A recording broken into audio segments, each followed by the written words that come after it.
అనుక్షణము నేర్చుకుందాం. ప్రతి వ్యక్తి నిత్య విద్యార్థిలా ఉండాలంటారు అనుభవజ్ఞులు. ఉపాధినిచ్చే చదువు మాత్రమే కాక వ్యక్తిత్వపరంగా ఎదుగుదలకు సహకరించే ఏదో ఒక అంశాన్ని నిరంతరము నేర్చుకుంటూనే ఉండాలి. దానివల్ల మేధస్సు పదును పారుతుంది. సరికొత్త విషయాలను అభ్యసించడానికి తప్పనిసరిగా ఉండవలసిన లక్షణాలు నేర్చుకోవాలనే తపన.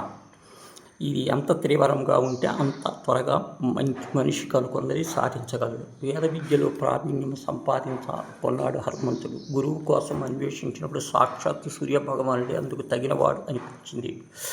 సమీపించి విద్యాబోధన చేయమని అర్థించాడు. సూర్యుడు చిరునవ్వుతో ఒక చోట ఉండటం కుదరని వాణ్ణి వేగంగా వేలాది యోజనాల దూరం సాగిపోయే నా దగ్గర నువ్వెలా విద్యాభ్యాసం చేయగలని ప్రశ్నించారు. తమరు అనుమతి ఇస్తే అదే అంత పెద్ద విషయం కాదన్నాడు ఆంజనేయుడు. సరేనంటూ రథమెక్కాడు సూర్యుడు. రెప్పపాటు అది అల్లంత దూరానికి సాగిపోయింది.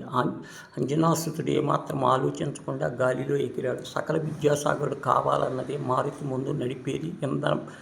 ఇంధనమైన సర్వదేవతల అనుగ్రహానికి పొంది ఉండటం వల్ల ఆ లోకరక్షకుడు సూర్యుడిని సమీపించగలిగాడు. అప్పటి నుంచి సూర్యుడు సమానమైన వేగంతో ఎగురుతూ విద్యలన్నీ నేర్చుకున్నాడు.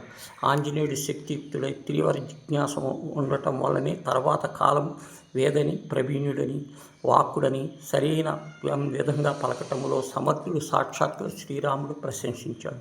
ఉగ్గుపాలతో పడుతూ తల్లి పలికే శబ్దాలను, ఆహభావాలను అర్థం చేసుకునే ప్రయత్నంలో మనిషి నేర్చుకునే ప్రక్రియ మొదలవుతుంది. దశలో అతడి హృదయం స్వచ్ఛంగా ఉంటుంది.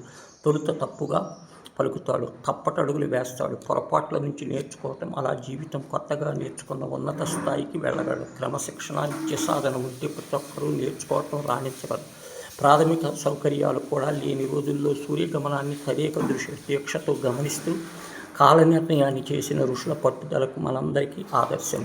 శుశ్రూష అన్న మాటలు సేవలు చేయమనే అర్థం కాదు, వినాలనే కోరిక మాత్రమే. అనేక వాంఛలతో మనిషిని ఉక్కిరి చేసే ఉపాధ్యాయుడి విముఖత వెలువడే జ్ఞానామృతంలో చల్లారుతుంది.